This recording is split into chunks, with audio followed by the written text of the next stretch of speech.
So today I am going to introduce, yes, the structure of the two-part inventions. Yeah, just a structure. Not today the whole thing. Yeah. Now, first of all, do you know, anyone knows it? Well, I'm sure someone played, yes, some inventions. But do you know what is an two-part invention? How many are they? Do you know anything about that?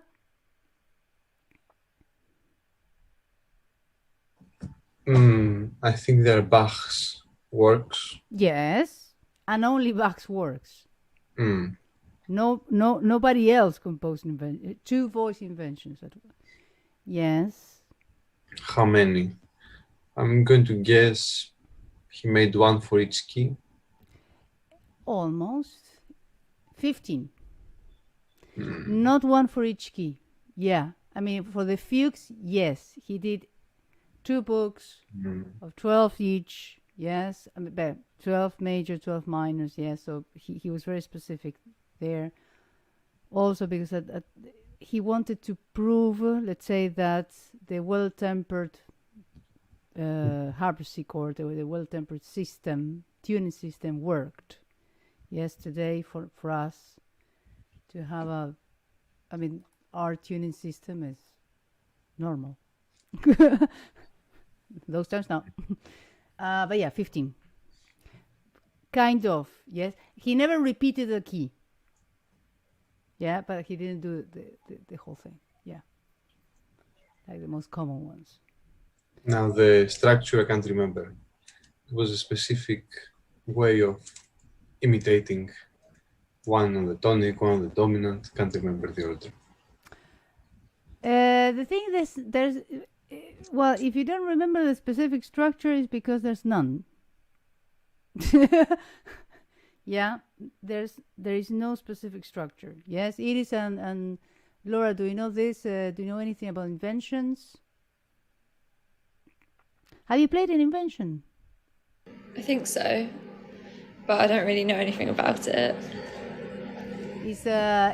I mean, usually if you're a pianist, at some point, yeah, even if you don't remember, you play an invention. Yeah, they're almost pedagogical. Yes.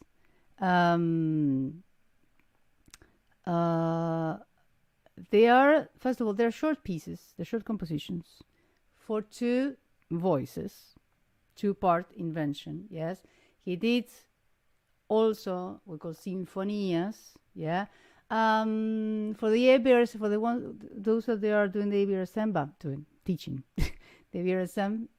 There is a sinfonia in grade 7 in B minor right now. And there used to be, I think it was in grade 6, 2-part invention in A minor. Yes, in ABRSM. Just to, if you that rings a bell. Yeah. But the sinfonia is for 3 voices. Yes, 3-part invention or sinfonias. Yeah. Now they're short compositions. They don't have a specific structure. Yes, they have certain things that we're going to see. But the reason we studied this, yeah, because, well, you might ask, okay, there are 15 inventions, just one composer. He didn't. After those 15, that was over. It's not a form. It's unique. Nobody else did it. Only once in the history of humanity. So why should we study that? It's a good question. Because it's unique. It's not like a fugue. There is a form that's fixed, yes, or let's say a partita, yes, a binary form, something that is fixed, something that everyone does, or it's very common. Well, the reason we do it is because it's like a stepping stone. yeah, to reach the next level, which, yes, it has fixed forms like a fugue, yeah, in which the form is very, very strict, yes, and you have to constrain yourself and fit, yes, into the rules that are very, very strict, yes, of the fugues. The invention is not about that. The invention has some things that you have to follow, very general, but they teach you what to do with a motif, yeah, because depending on the motif, in those 15 inventions, Bach did something different, yeah. So it's kind of a compositional tool for composers. For pianists, is a way to understand how a motif works as well, yes, and to know what it's all about, of course, yeah, and for them that they want to pursue further works, yes, more complex. It's a good stepping stone, very, very good stepping stone, yeah. Okay, so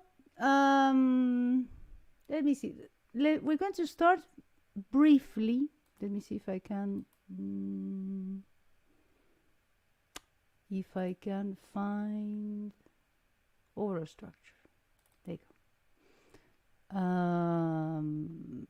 Let me share the screen. We're going to start briefly with the structure. Okay, there you go. Okay.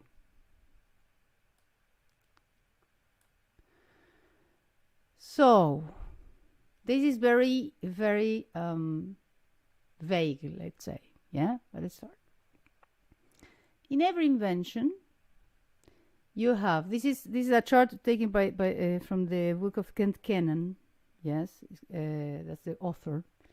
The book is called Counterpoint, 4th edition. Excellent, the best book of Bach. Yes, he just specialized in Bach. That's it.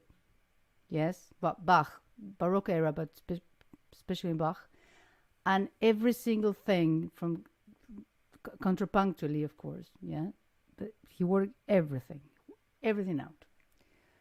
So he said, okay, in the two-voice invention, you have an initial statement of the motif. Okay, the motif. I mean, what is a motif? Yeah, I mean, sometimes it's called a figure. Sometimes it's called the smallest possible unit, yeah, in a melody. Well, you have the definition of Schoenberg of the motif, in which it says it's a compound, let's say, of intervals and rhythms, yes, that implies an inherent harmony, yeah, but the important thing is that from that motif, that usually takes more or less between 2 to 4 bars, yeah, in a invention. 4 bars is, I would say, 2 bars, yes, sometimes 1, yeah, gives the whole material, all the material for the whole piece. Yeah, it's kind of a seed that contains all the information, and from there the piece is based. Everything that happens after that comes from the art. Yeah, that's why it's a good compositional tool, because it teaches you that. Yeah.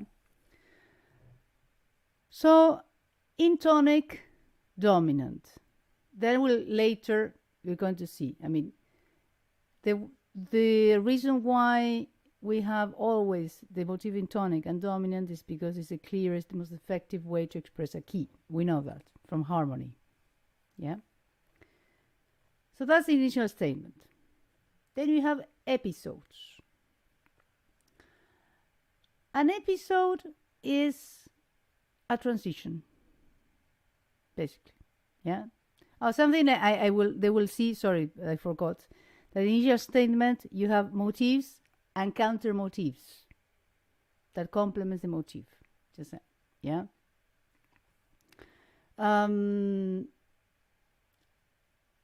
This is follow. Sorry, I tune out. This is follow for episodes. Yeah. So the episodes are sections, yes, and portions that it can be any length. If you analyze all the inventions, any length, yeah, including in the invention. Sometimes they're shorter, sometimes longer. When I say shorter or longer, I'm saying shorter or longer than the motif. Always comparing it to the motif, yeah. But I'd say that if we have to give a measure, the standard would be more or less 4 bars, yeah. So the reason why we have episodes is to lead or do a transition from this any statement, yeah, to we call another key.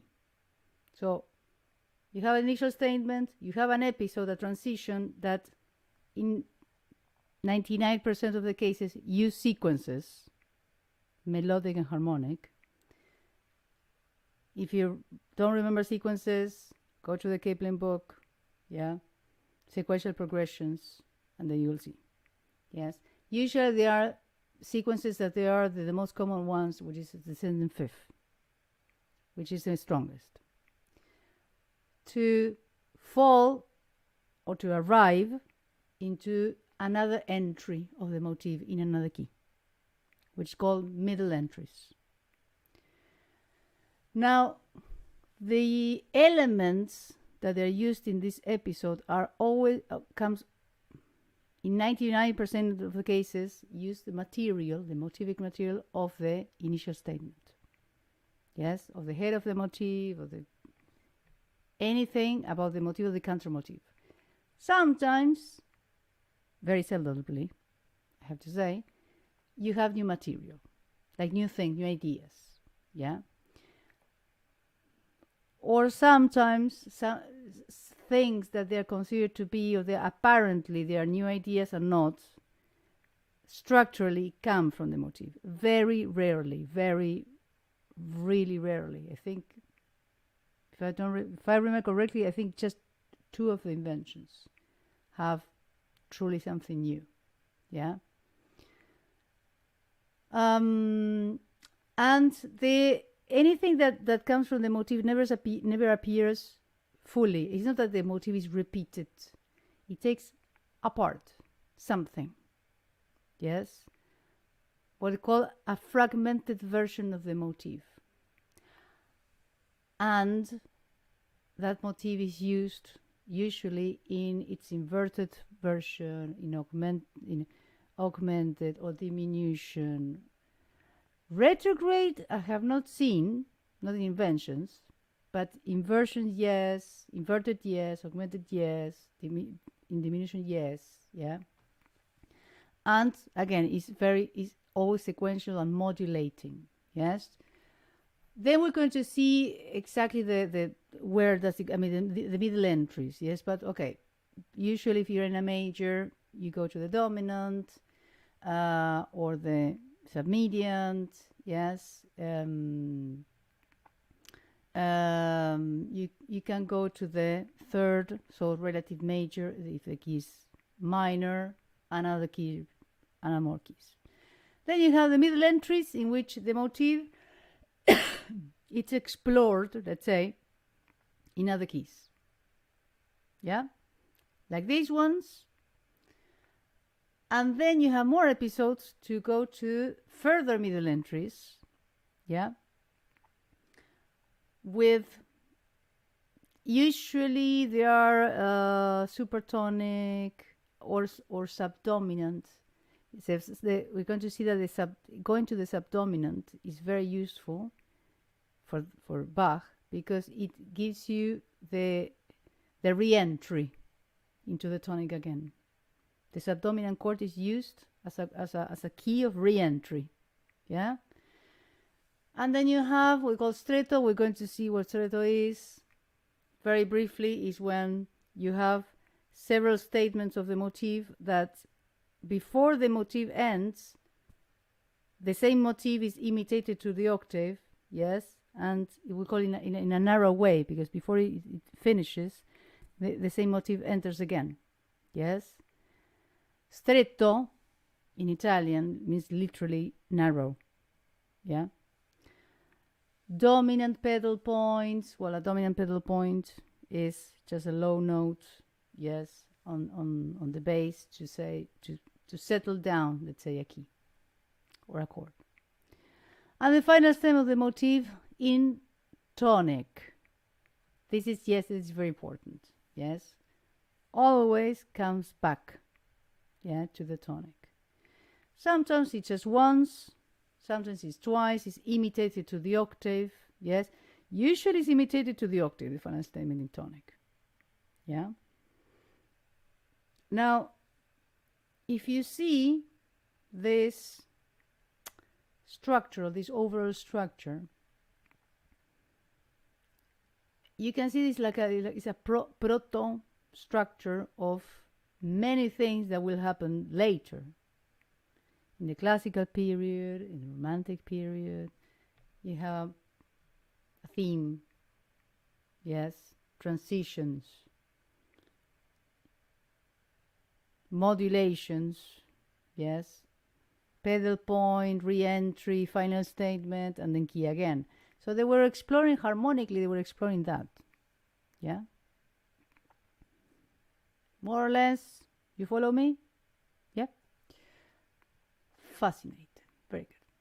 So let's go to the initial statement, yeah? I'm going to open the file. First I'm going to show you the graph, yeah? And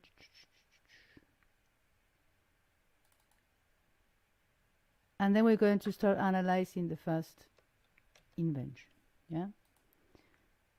So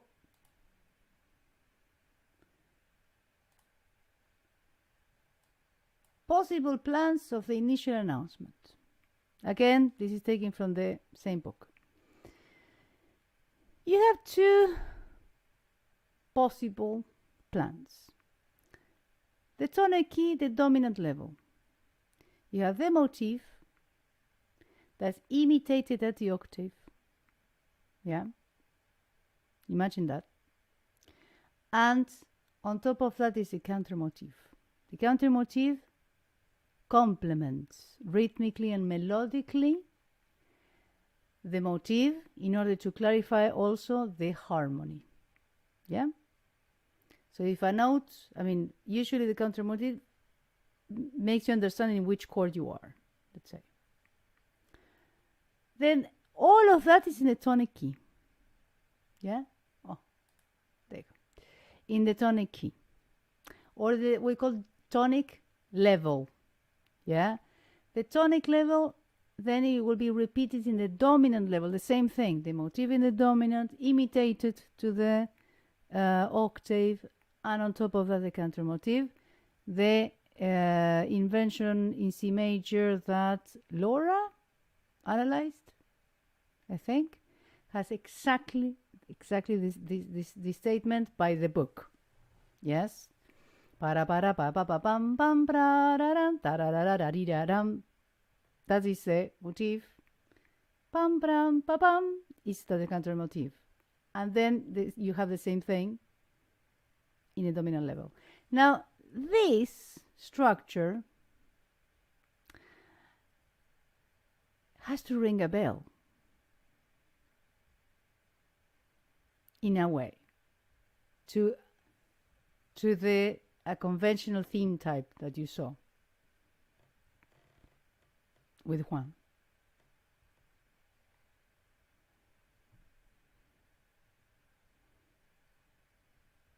What do you think? It has a very strong similarity. Which conventional theme type has this structure, this statement? It is. I would say it's a period, but I'm not sure. I mean, it looks like a period. It's not a base, it's a sentence. Ah. It's a So I was sentence. thinking about the contrasting idea. Is it a sentence or is it the presentation of the sentence? Is a presentation of the sentence. Yes, exactly. It cannot be contrasting. It is because contrasting means that it's different in rhythm, and the rhythm here is exactly the same.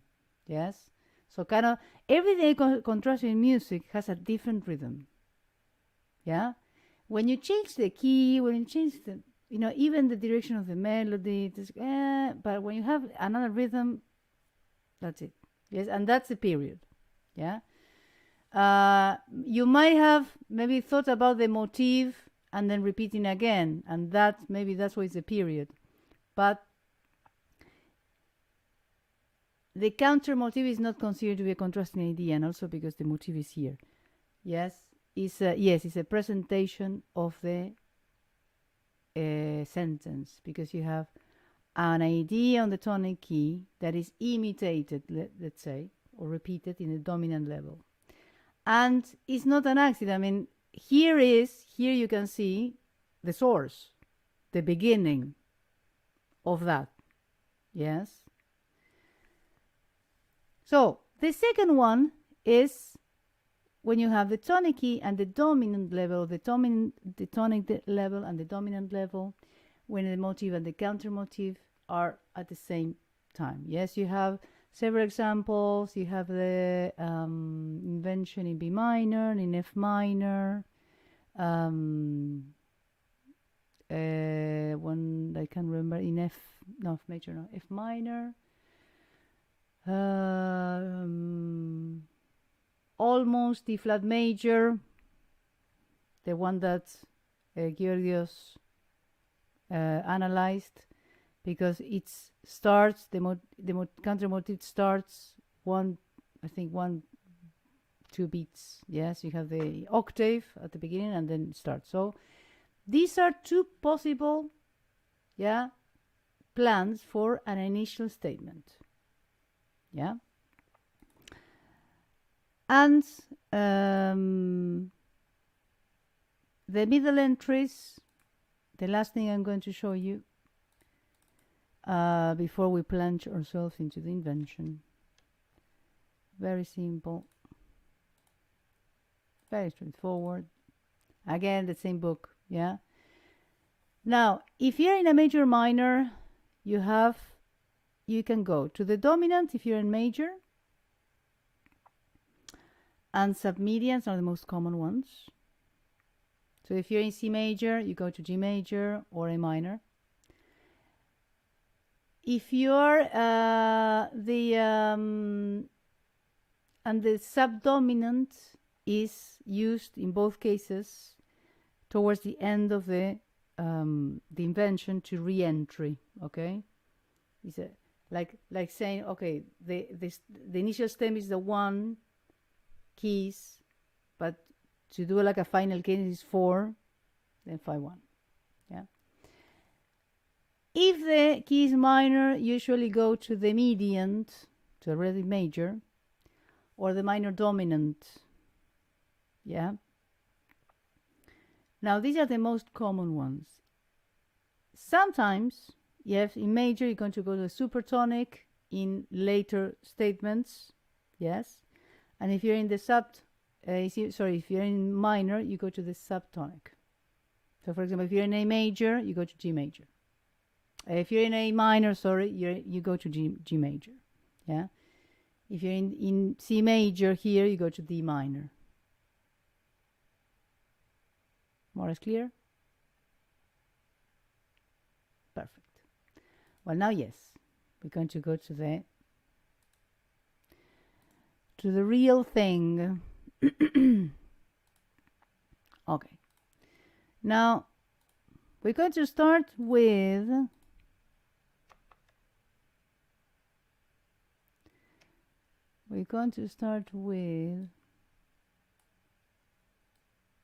okay, the C major. Yes. This is a very old version I have. It's written, yes, like this. I mean, you don't have to understand, my writing. Yes, I'm going to explain everything. Okay, So let's start from the initial statement. No, let's see. So I have to be sure that you see what I want you to see. There you go. Okay, fine. So we start with the motive, yes, because you have the initial statement is basically these two bars. Okay? This is the initial statement. After this, we start the episode. Okay? So first bars, in which this is a tonic level, this is a dominant level. This is the motif that is imitated into the octave. Yeah? It's quite clear to see, right? That is a motif. Or at least it's imitated.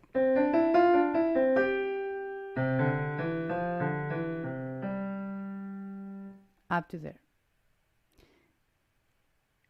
And the second one, yes, this G actually is represents an elision. Yes, elision in music, remember, is when a note or chord serves two purposes: to finish something and to start something else. Yeah. I mean, these notes, I'm not going to enter into a lot of how to say,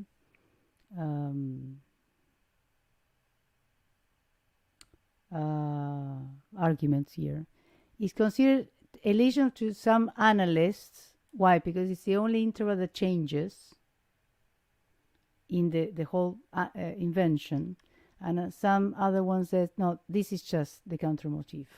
Yeah, because it has a different rhythm, because it has a different direction. I will leave it to you to judge. Yeah. Now this is the tonic level, as we said. As you can see, the motif is not repeated entirely. The counter motif is missing. So that's why these are one of the freedoms that we have. If this was a fugue, you don't have a chance. You have to imitate, well, not at the octave, but you have to imitate in a very strict way. Yes. In this case, well, usually because the counterpoint is, I mean, you cannot. Sometimes you cannot go on. Yes, you cannot. If you, let's say, you jump from here, you have mixture of voices, or just the counterpoint doesn't work. Yeah, so he decided not to put anything.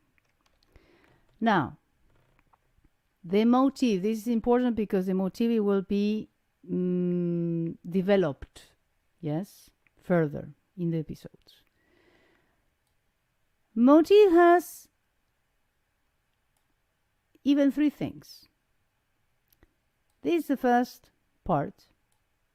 Yeah. This ascending scale. C, D, E, F. And the second part, F being, elided, is the broken thirds. Yes?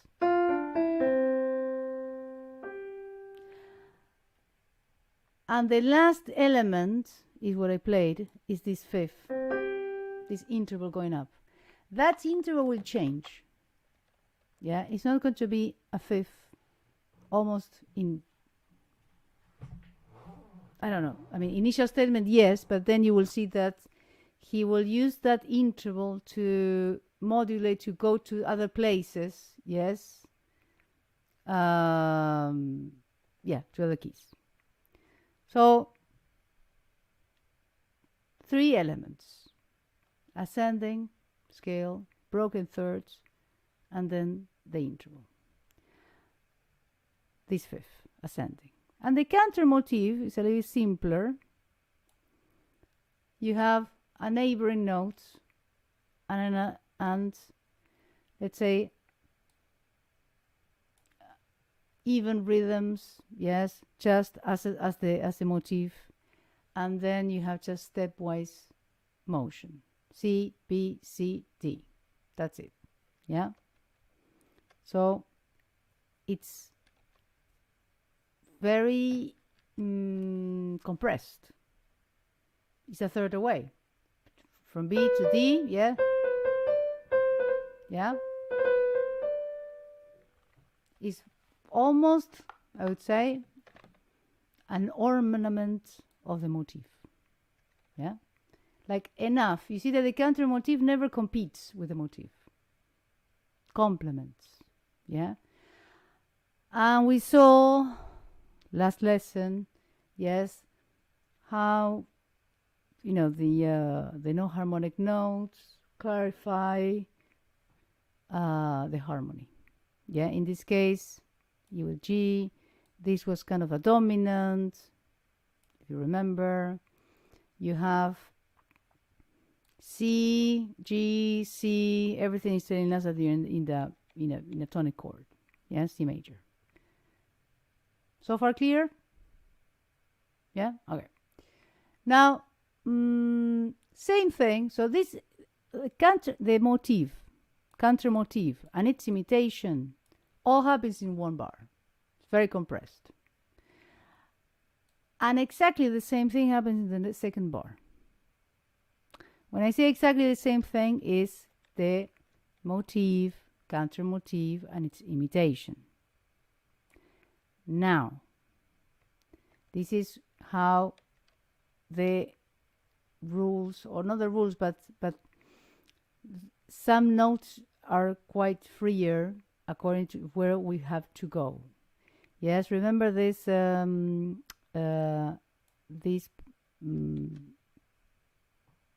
what we discussed last time of how this we consider to be a dominant, the B goes to the C, the F resolves into the E, right? Despite the fact that this is a fourth, I say, oh my God, this is a fourth here, yeah. Bach didn't know how to compose. Well, he did, yes. Because this is all in the dominant. This is, remember, there was considered to be no harmonic, etc., etc. But there's something that happens here. If you compare this and this counter motif, there's a difference. First counter motif, second counter motif changes. This goes ascending, this resolves descending. Remember that? This has to go ascending because if not, the counterpoint is already in dominant, so it has to go up to the D because the chord of the dominant here is D major. In this case, he needed to land on C major. B leads to the C, and then F, the note that was making the dissonance, it has to go to the E. Yeah, so harmonically he had to land on C. Why is that? Because the sequence of the episode starts on C, and then you will see that finally we're going to go to G major. So that's why you might say, well, but this is a mistake. I mean, you should go one tone up, and then he went a third down. This is wrong. So, well, no, it's not wrong. There's a harmonic reason, yeah? Because if this is a dominant, you have to resolve in the tonic again. And then we know that in a dominant seventh, the F, the seventh of the dominant, has to resolve down. So there are things that, a lot of things, yeah, that don't have a reason, or at the beginning we have no contrapunctal reasons to do that, but yes, harmonic reasons. Yeah. Now here comes the most interesting part. Unless someone has a question or something? No? Okay. This is the most interesting part of all. We did say that the motif has 3 parts. Yeah, one part ascending scale, the other one broken thirds, and then the third one an interval, a leap, a true leap. Yeah. The episode that starts exactly here. As you can see, it starts a semiquaver after and a quaver after, because, now I'll explain, it uses the motif in this way. This is an augmentation of this. Yeah, so I have used in a sequential fashion. There, there. Yeah.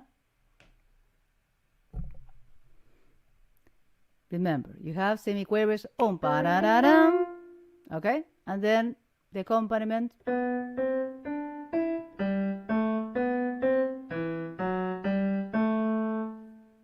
It's exactly augmentation. Augmentation means that every single value is augmented, doubled. Yeah, if you have semiquaver, you have a rest of a semiquaver. Well, you don't have a rest, but you have a note that belongs to the previous statement. And 1, 2, 3, 4 notes in step. Yeah, by step, sorry. And repeat it. Yes, 3 times. Usually, in Bach, we have a golden number of 3, always. Yeah. After 3, he changes. So this is the accompaniment of the episode. Now, if we go here, we have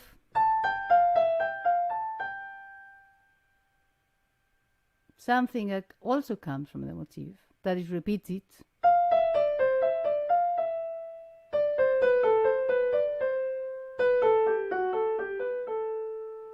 clearly in a sequence. Yeah. Now, what's the relationship with from this? Yes, these elements of the episode and the initial motif. Inverted. Exactly, Georgios. It's inverted. Down we go. Instead of doing this. And then broken thirds. Yes. Instead of doing.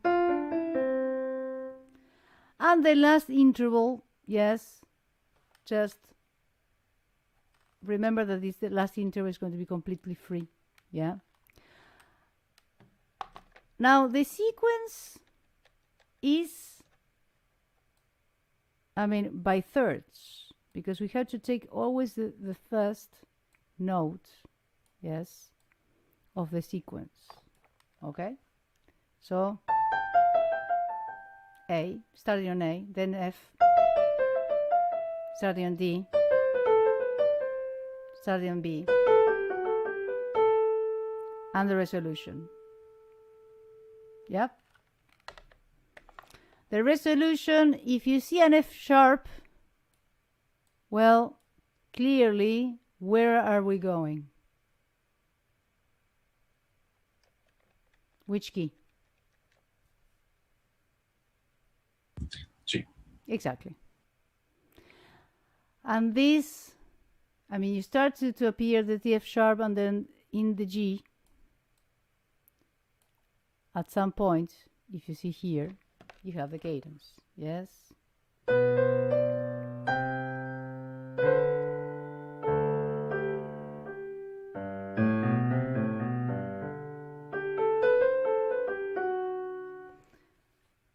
Fifth.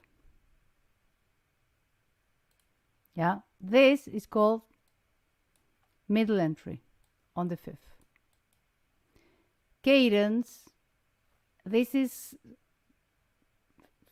style-wise, yes.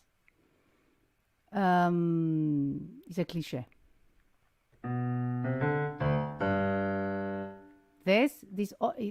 Especially these octaves. Yeah. He's very contrapuntal, but when he wants a cadence, he does that. Octaves in dominant and clear as water. Yeah. And then a statement, yes, of the motif in dominant. Okay? So the middle entry. Now, if we go back to the episode, you're going to see that if we have to decide, we have to say a chord harmonically, here everything will be the fifth of the fifth. D major. Vaguely. You have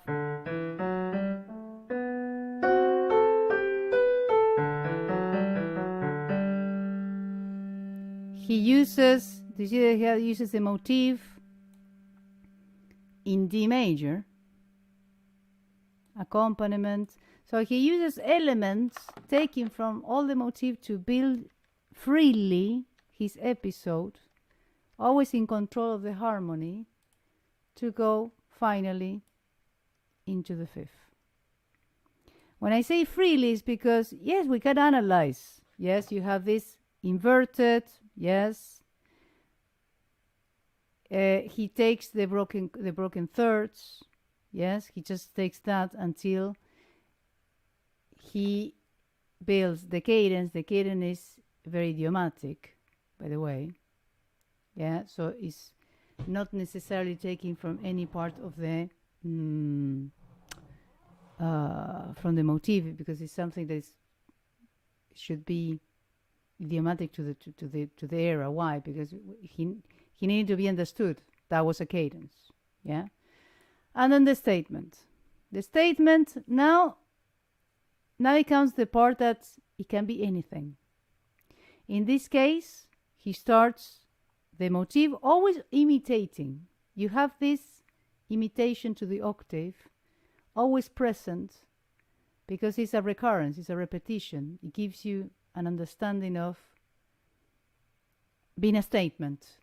Yes, that's why whenever you put a middle entry, you repeat it to the octave. Yeah, why is that? Because sometimes you if you're doing an episode, like in this case, what is going on with this episode? Here is from here something else starts. If you see the notes, D, A, G, D, yeah?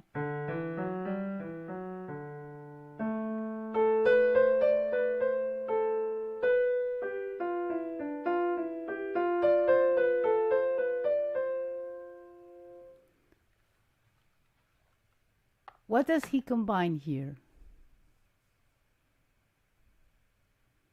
Which elements? The first one here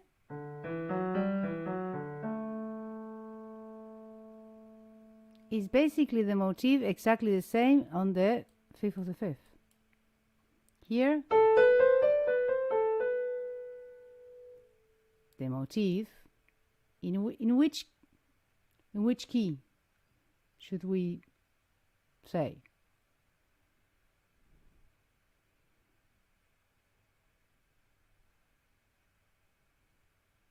Still in the fifth of the fifth.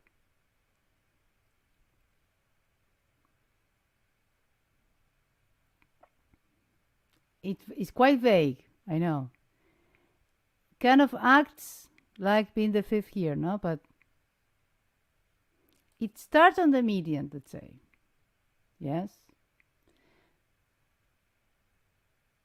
It's and then the of the submediant of the initial key of the second. If we are, I mean, from now we are in G, we're on the dominant. So this kind of be like a second degree, like A minor, yes,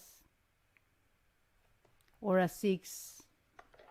I mean, if you are in G, this is kind of an A minor. Why am I A minor? Because it starts on A, but vaguely. Here, let's say fifth of the fifth, everything's fifth of the fifth. Yeah? Here is the fifth, the dominant. Clearly, I think.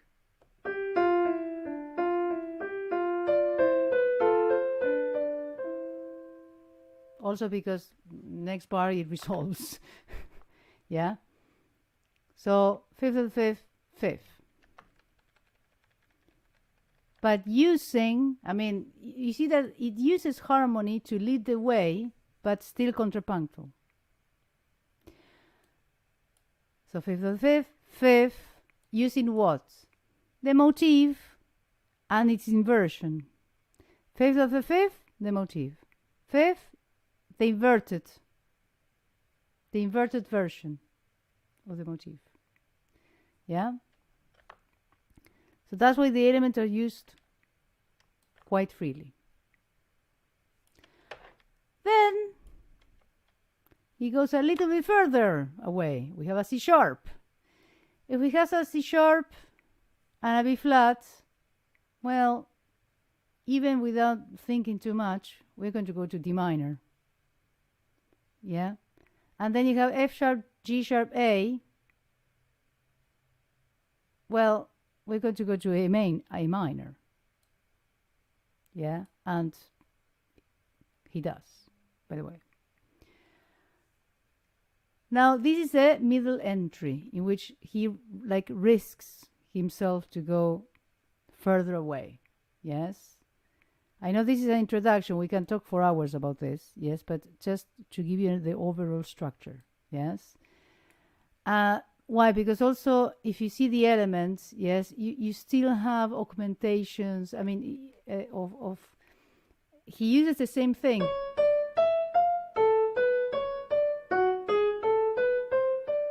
Augmentation of the head of motif. If you have the left,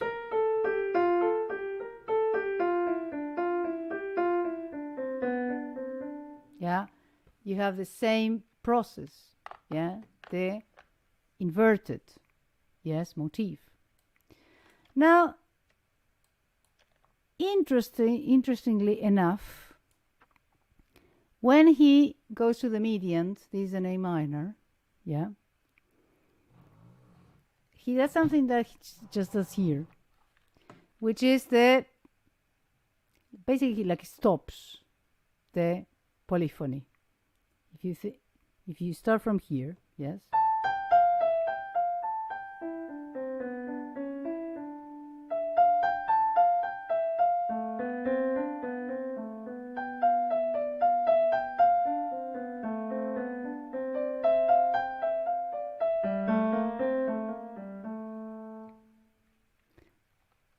Well, clearly question and answer, but the texture got thinner. It's kind of a rest of so much counterpoint. Yes? It's just a question, answer, question, answer, question. And it's one line, basically. They're not two voices anymore. Yes? So you have thickening of the texture, relaxation, fifth of the A minor, a moment to relax a little bit. Why? Because then it comes the climax. The climax has the motif where, if you can spot it.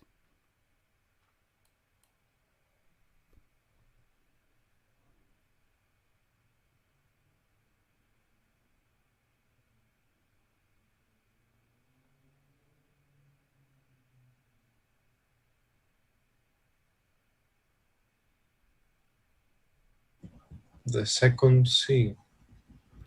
The second C. Second bar, second half. Forte. Second bar, second. Oh, yeah. Left hand or right hand?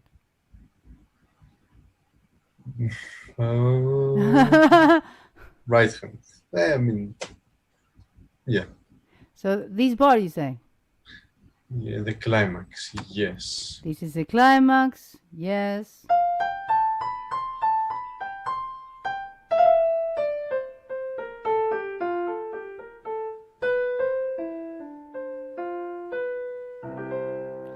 Climax, yes. And then, what do we have here?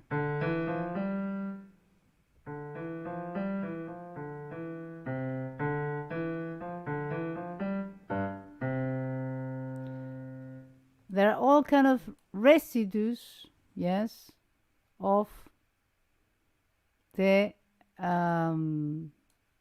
motif to make the cadence, yeah. And the cadence, by the way, yeah, is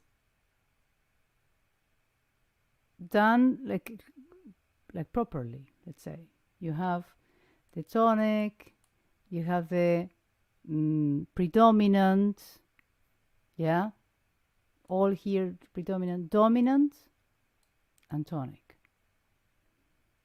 If you think about it, even the B flat, no?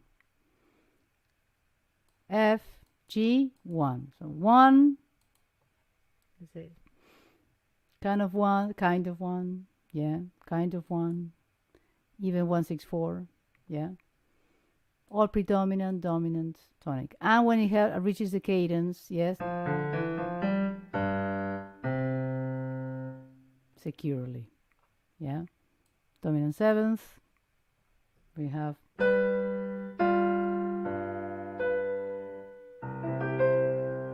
yeah, this is the end, yeah.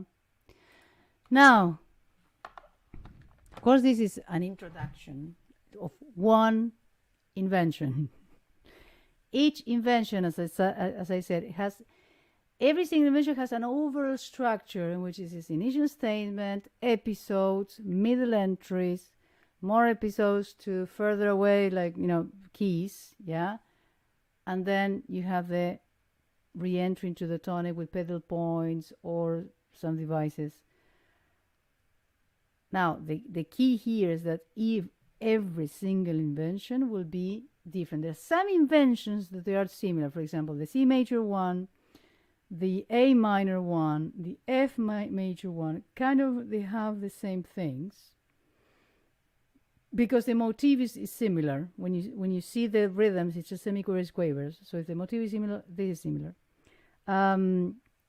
But yeah, it depends on the motif. Yes. So this was just an introduction. We're going to carry on, of course, in September. Yes, not now. But what I advise you to do is to listen to them. Yeah, listen to them, look at the score, yes, and see, like, okay, more or less, at least try to figure out this statement, episode, middle entry, end. That's it. No more than that. Yeah. Then we will see what does he do, whatever. Yeah, but from now, if you can spot that, beautiful.